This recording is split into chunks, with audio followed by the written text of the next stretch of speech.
بسم اللہ الرحمن الرحیم۔ السلام علیکم معزز طلباء کرام، آپ سب کیسے ہیں؟ آج ہم موطا امام محمد کے سبق نمبر 203 کو پڑھیں گے۔ آج کے ہمارے سبق کا عنوان ہے ازل کا بیان۔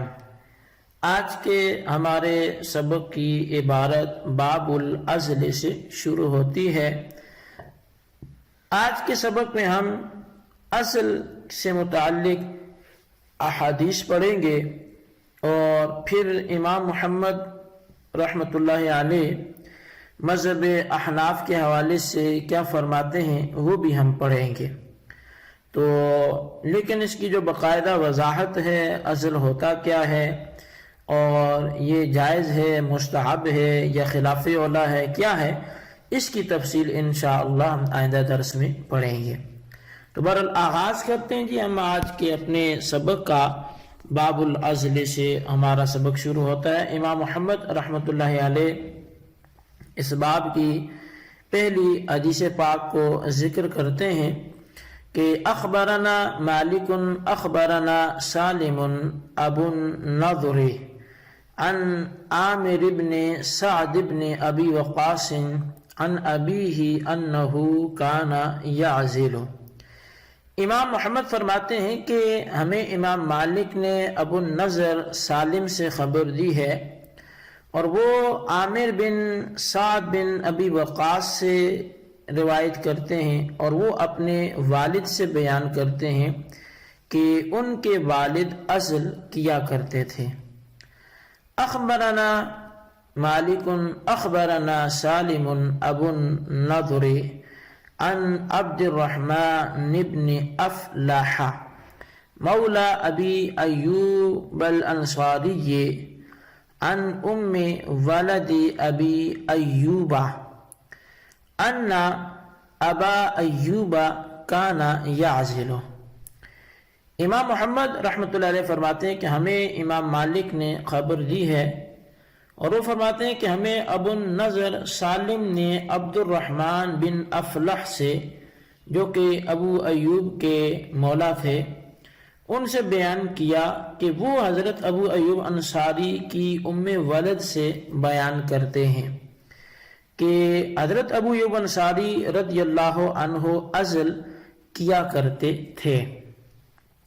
اخبرنا مالک اخبرنا ضمرة بن سعید المازنی عن الحجاج بن عمرو بن غزیة انه كان جالسا عند زید بن ثابت فجاءه ابن قهد رجل من اهل اليمن قال يا ابا سعید ان عندي جواریہ لیس نساء اللاتي كن بأعجب إلي منهن وليس كلهن يعجبني أن تحمل مني أفأعزل تو أن تحمل مني أفأعزل قال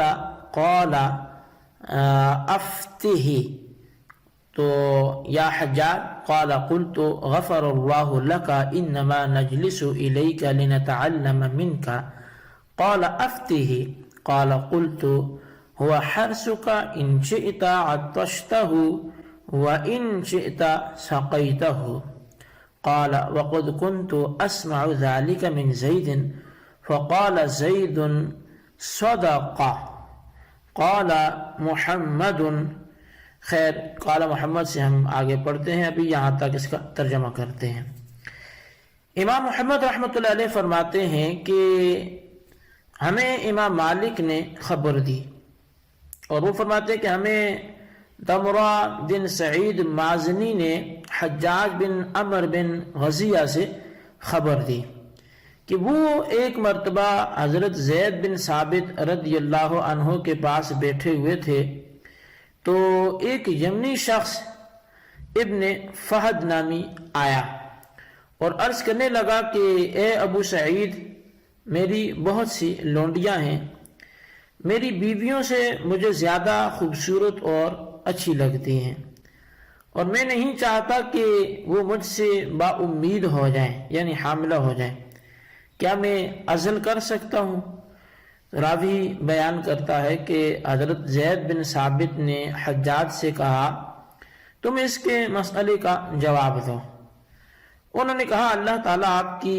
مغفرت فرمائے، ہم تو آپ کے پاس اس لیے بیٹھے ہیں تاکہ کچھ مسائل سیکھ سکیں۔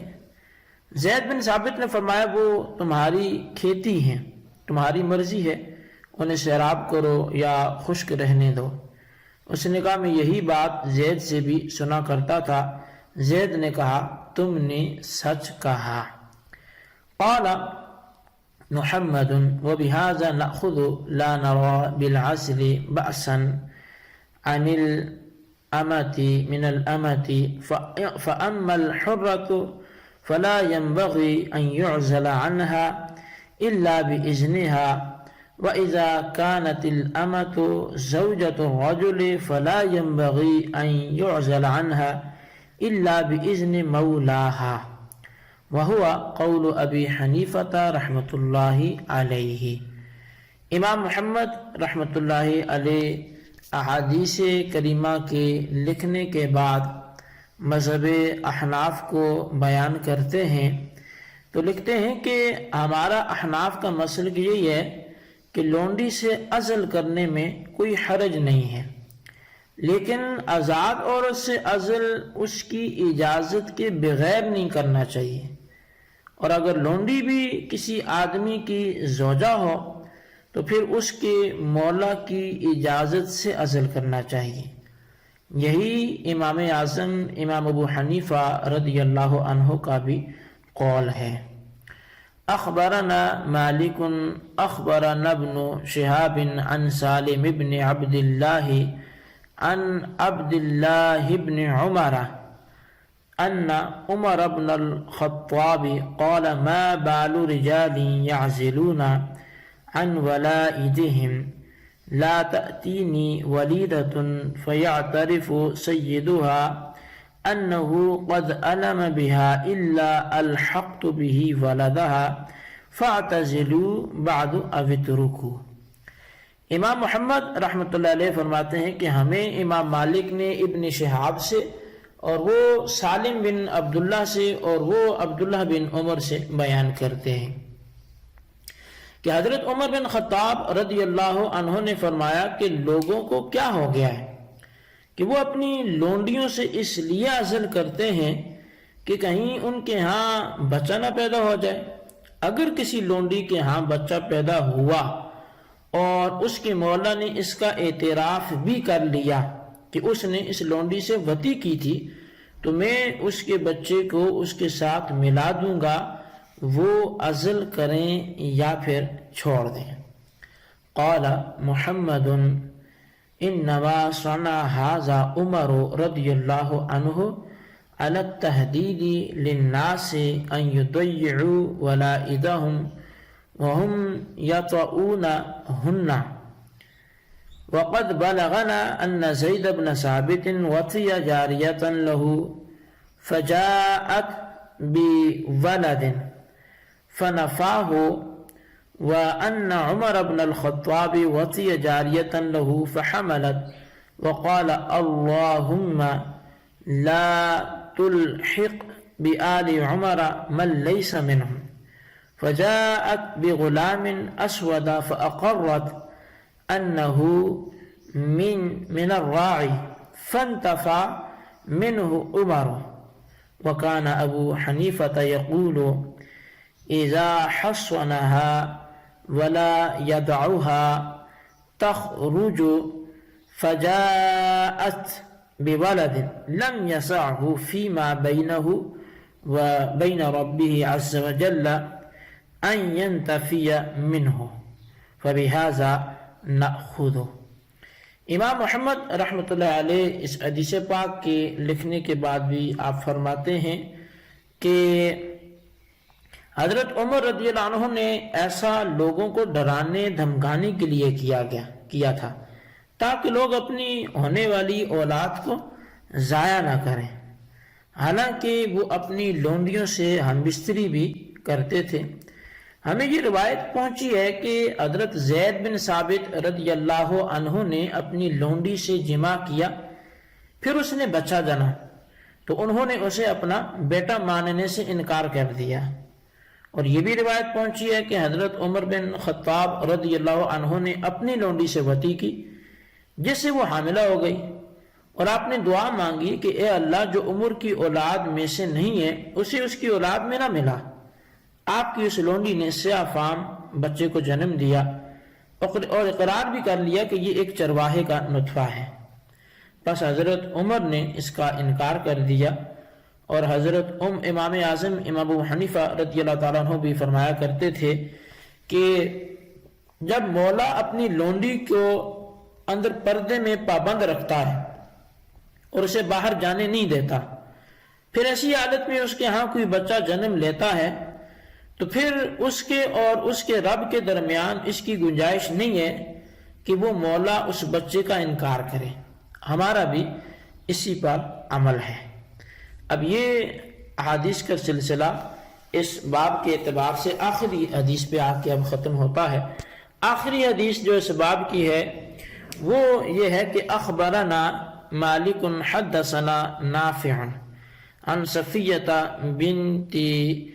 ابی عبید قالت قال عمر بن الخطاب ما بال رجال يطؤون ولائدهم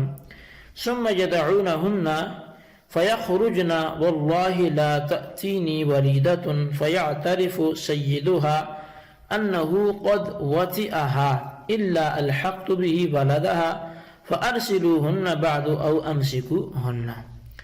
امام محمد رحمۃ اللہ علیہ بیان فرماتے ہیں کہ ہمیں امام مالک نے خبر دی ہے، اور وہ فرماتے ہیں کہ ہمیں حضرت نافع نے صفیہ بنت ابو عبید سے بتایا، وہ کہتی ہیں کہ حضرت عمر بن خطاب رضی اللہ عنہ فرمایا کرتے تھے، یا آپ نے فرمایا کہ ان مردوں کا کیا حال ہے جو اپنی لونڈیوں سے صحبت کرتے ہیں، پھر انہیں اندر باہر جانے کی اجازت دے دیتے ہیں، وہ باہر نکل کھڑی ہوتی ہیں۔ خدا کی قسم، وہ جب بھی کسی بچے کو جنم دیں گی پھر ان کا آقا اعتراف کرے کہ اس نے ان سے وطی کی تھی تو میں اس بچے کو اس آقا کے ساتھ ملا دوں گا۔ اس کے بعد وہ مرد ان لونڈیوں کو اندر باہر پھرنے دیں یا گھر میں پابند رکھیں، یہ اس کا کوئی چکر نہیں ہوگی، اس کی پرواہ نہیں ہوگی۔ تو بہرحال یہ ہمارا آج کا سبق تھا، اس میں چونکہ ہم نے حدیث اور ان کی قرات کرنی تھی وہ مکمل ہوئی۔ اب آئندہ ازل کیا ہے، اس کی تفصیل کیا ہے، جائز ہے، ناجائز ہے، مکروہ ہے یا خلاف اولا ہے یا مستحب ہے، تو یہ سارے امور پر ہماری آئندہ بحث ہوگی۔ آج کے لیے اتنا ہی کافی ہے۔ اللہ تعالیٰ سے دعا کرتے ہیں جو سنو اسے یاد رکھنے کی توفیق نصیب فرمائے۔